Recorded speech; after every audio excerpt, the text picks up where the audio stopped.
مخلوق کی تعریف اور تعظیم میں حدود شرع کی حفاظت رکھو۔ آپ تشریف فرما تھے اور چھوٹی چھوٹی بچیاں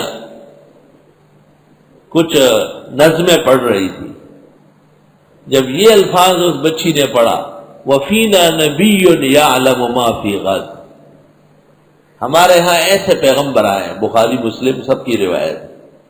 ہمارے ہاں اللہ نے ایسا نبی بھیجا ہے جو کل کی باتیں جانتے ہیں۔ تو آپ نے فرمایا دعی ما ھذا وقولی ما کنت تقول، چھوڑے یہ باتیں، جو بات کہنے کی تھی وہ کہا کرے، دعی ھذا وقولی ما کنت تقولی۔ ضرورت سے زیادہ تعریف، خلاف واقعہ بات، آنے والے حالات سوائے اللہ کے کوئی نہیں جانتا، یہ غیب دانی ہے۔ اور آپ کی خدمت میں کہا گیا کہ ہم فلاں جگہ گئے، لوگ بادشاہوں کا سجدہ کرتے ہیں، ہم آپ کا سجدہ نہ کریں؟ تو آپ نے فرمایا سبحان اللہ، اللہ کی پناہ، لو یسجد احد لاحد لامرت النساء ان یسجدن لبعولتہن، اگر کوئی کسی کا مخلوق کا سجدہ کر سکتا تو میں خواتین کو کہہ دیتا کہ اپنے اپنے خاوندوں کے سجدے کر، لیکن جائز نہیں۔ اور فرمایا لا تطرونی کما اطرت الیہود والنصارى، الاطراء المبالغہ فی المدح، میری ایسی تعریف ہے نہ کرو جو حد سے بڑھاؤ۔ اور یہودی نے جب کہا ان اللہ فضل موسیٰ علی سائر الانبیاء، حضرت موسیٰ کو اللہ نے سب پیغمبروں پر برتری دی ہے،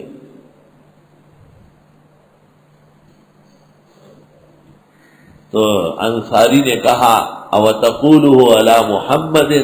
حضرت پر بھی کہتے ہیں، اس نے کہا فلطمٹھا، ایک تھپڑ مارا اس نے۔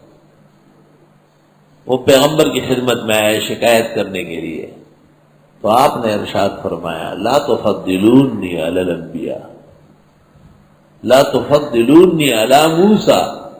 مجھے حضرت موسیٰ پر یا کسی پیغمبر پر ایسی فضیلت مت دو کہ اس کی تعریف سن ہی نہ سکو۔ ان اول من ينشق عنه الارض قبر انا، سب سے پہلے میری قبر پھٹے گی، میں باہر آؤں گا، جب میں باہر آ کے دیکھوں گا فاذا موسیٰ آخذ بقوائم العرش، کیا دیکھوں گا کہ حضرت موسیٰ پہلے سے کھڑے ہیں اور عرش کے ستون پکڑے ہوئے، یا رب یا رب، کہ اللہ خیر فرما، قیامت قائم ہو چکی ہوگی۔ حضرت فرماتے لا ادری اجوزی بساقۃ الطور ام افاق قبلی، بخاری شریف، لا ادری اجوزی بساقۃ الطور ام افاق قبلی، پتہ نہیں چلتا مجھے کہ یہ وہ جو کوئی طور کے پاس بے ہوش کیے گئے تھے وہی کافی سمجھا گیا، قبر کی بے ہوشی دی نہیں گئی حضرت کو، یا مجھ سے پہلے ہوش میں آیا، پتہ نہیں، لیکن قبر سے میں آ کے دیکھوں گا تو حضرت موسیٰ پہلے سے عرش کے ستون پکڑے ہوئے ہوں گے، تھامے ہوئے ہوں گے۔